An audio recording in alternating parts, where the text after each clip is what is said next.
Friday, gotta get down. It's Friday, crew, and that means raw vlog. Raw vlogs are recorded live in front of a steering wheel on my way to getting my Friday morning coffee and delivered straight from the camera to you, unedited and raw. Today's raw vlog, we'll do our usual segments of channel news, point of curiosity, point of gratitude, and then we'll get into the subject matter, which is what is up with the prohibitive cost of mountain bike in today's world of the mountain biking sport. That subject is inspired by a recent commenter, Sasta, C-A-E-S-T-U-S, I think, commented on the eMountain bike video about like the role of money in the sport of mountain biking. Cool. Channel news. I was out of the brace, I think, last time, and I'm like fully out of the brace now. I haven't worn the brace for quite a while. The ortho has me working, and I'm getting some mobility back. I'm still a ways to go until I get back on the bike. Another piece of news is I'm working on a Hero 7 Black versus Hero 8 Black video.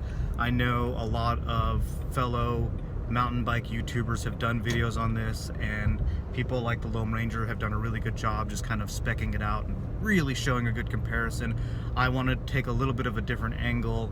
I'm curious as to what it looks like when you start editing Hero 7 Black footage together with Hero 8 Black footage, and can you really tell the difference in the practical, real world situation when you're looking at a video that's been edited but then also rendered and then is now showing on YouTube at 1080 or 640 or whatever its resolution is at that time. Like, does it actually practically make a difference?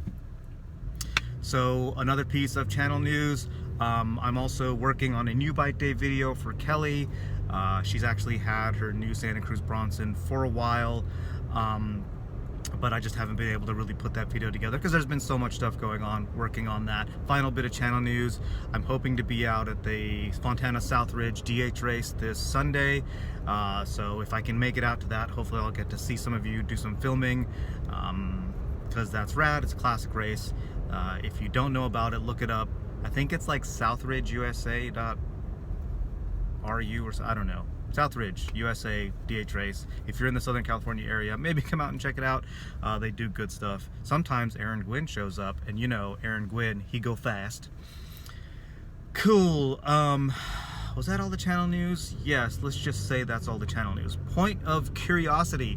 So, okay, I've been trying to figure out a way to ask this question to you, crew, in a way that doesn't sound like I'm trying to suggest anything or saying what anybody should or shouldn't do. I'm curious as to why it is that Santa Cruz does not offer a e-mountain bike in their lineup.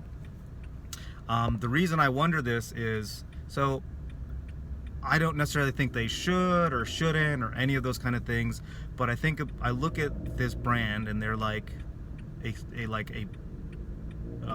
core brand, like a very core brand to the mountain bike sport. They definitely have the resources, they have the know-how. It seems like they have the know-how. They could do it, but so I'm guessing it's likely a choice as to, you know, to not make e-mountain bikes. And I'm curious what that is. Is there a positioning thing? Are they making a statement? What is up with that? So if you have any ideas, any thoughts, or just if you want to make a guess, if you're in the industry and you know why, I'd love to know why. Maybe it's the kind of thing they don't want to talk about, but it's on my mind. Point of gratitude, and this is gonna sound maybe a little bit funny or weird, but I'm really grateful for medical science. Okay, you know, I got injured. I learned recently, and I need to kind of fact check this, but I learned from a friend who had a similar injury, which is a perilunate dislocation. According to him, his ortho told him that the procedure for reattaching the ligaments, or at least the procedure that he had done, which is pretty much the same procedure I had done, is a relatively new procedure. And prior to that, like, your recovery was going to be way more limited. I don't know the details. I'm hoping to actually talk to my ortho about it, but my guess is in the past, you know, they would have done some fusing or something, and like range of motion would have been limited for life. But now, because this is all me in here, there's no pins, there's no fusing, I have the potential to gain back maybe 100% of my mobility. We'll see. But I want to fact check that. But I'm really grateful for that, because the thought of like just not having wrist movement and how that would affect my riding and just my general life, that would really suck. So I'm stoked on this. That was my point of gratitude. Let's get into the subject matter. So, you know, there was something in that comment that really kind of struck home to me, and it was about e-mountain bikes in particular, but, you know, the commenter did kind of open it up to generally mountain bikes and how much mountain bikes cost. This commenter, Sastus, talked about how they are a broke college student who's trying to put together their mountain bike on the cheap, but is often on the trail will have people saying like, you know, you need to get freaking Eagle, you need to do this, you need to do that, you need to buy all these things. These are required pieces of gear in order for you to have fun on or for you to ride your mountain bike. And so it makes mountain biking look like a really expensive sport.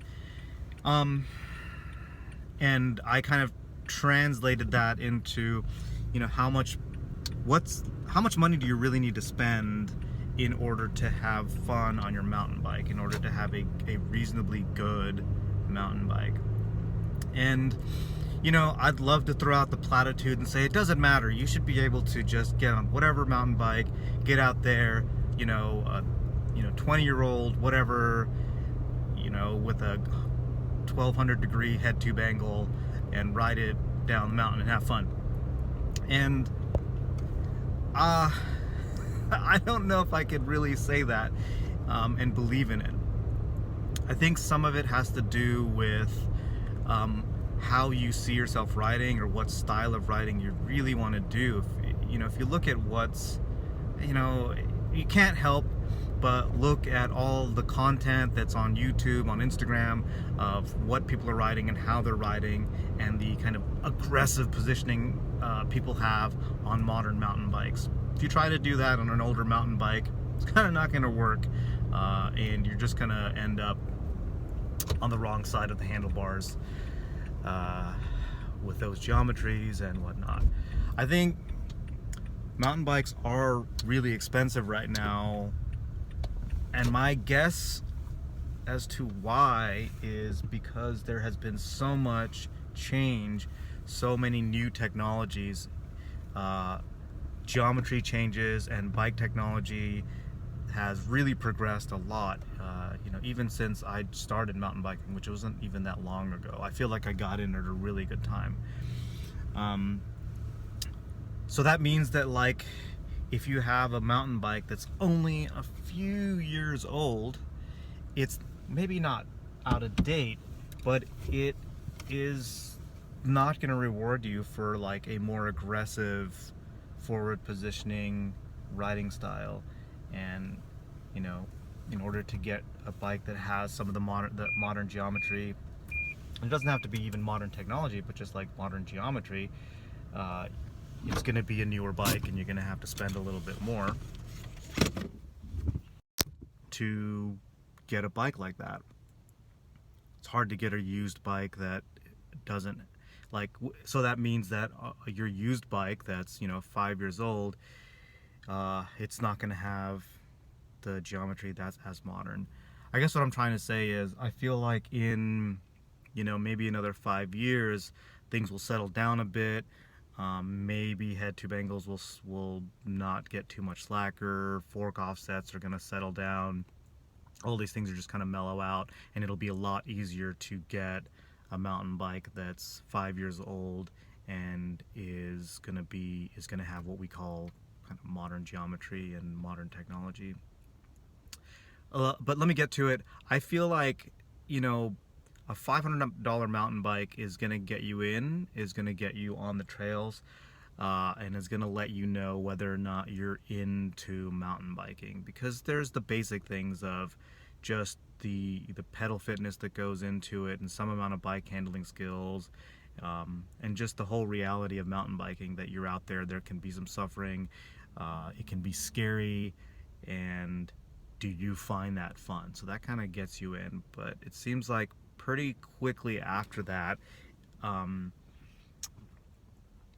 new rider is gonna be looking at newer mountain bikes with different geometry. That's at least what happened with me. You know, my first mountain bike was a $500 XC hardtail 29er, and it got me on the trail.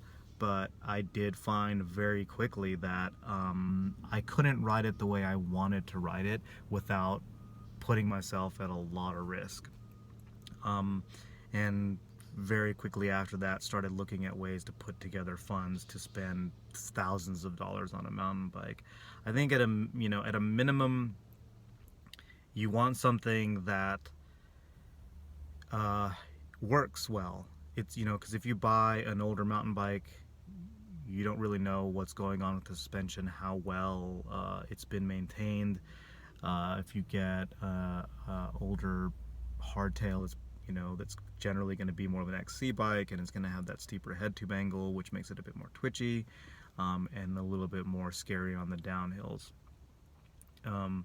So getting into a used bike can be really risky, especially if you're new, because you don't know necessarily what you're looking for. For me personally, I am okay spending a bit more money on a mountain bike, because I have found by getting a bit more travel and more modern geometry, I've just had more fun on the bike, and that's kind of what I'm about on it. I'm about cheesing, I'm about riding bigger terrain, and it would have been really hard for me to do that on my $500 bike. I guess what I'm trying to say is you got to spend a little bit of money to get into this sport. It's not like a snowboard, I think, where the top end of snowboards, I don't know where it's at right now, but it's not $5,000. And yeah, I think it's an expensive sport, and I think that's just something that comes with it. I think you can be on two wheels on dirt cheaper with like dirt jumpers and stuff like that if you have that kind of terrain. But again, going back to being a beginner, yeah, you're gonna get in for $500, but I think it won't be long before you need to spend a few $1,000s to get a mountain bike. This is my opinion. I know I see plenty of people out there on the bike. Let me back up. Actually, what I'm realizing right now, I know we're kind of into this a little bit deep, but sorry, took me a while to get there. There's something that they talk about in the Path podcast. Tawny and Ock and Nathan often talk about your ride fantasy, and that's like, how do you picture yourself when you think about mountain biking? What do you see? Do you see yourself like cruising down an XC trail, on a contour trail, like just pedaling and cruising, or do you see yourself elbows out over like drops and rocky, over rock gardens, and just like getting after it? Like, what are you after at that point? And I think that really kind of affects it. If I was still out there just doing just single track contour trails and doing that sort of thing, that hardtail XC bike might have been fine. But I was interested in doing jumps and more steeper, rugged terrain. And so that required me to have a bike with a bit more travel and slacker geometry and all that kind of stuff. So I think that really affects that price. The more aggressive the bike, the more it's going to cost. It doesn't mean you can't spend a whole bunch of money on an XC bike, but I think it's easier to get an older bike that's going to lend itself to that type of riding versus the more aggressive riding. Yeah, I hope that's not too controversial, but that is my take on it. If you dug this video, hit that like button. New videos from me every Friday, the raw vlogs, edited content on Mondays at 5 p.m. I'm Alan, this is the MTB ALAN channel. Join the crew, hit that subscribe button. See you next time around.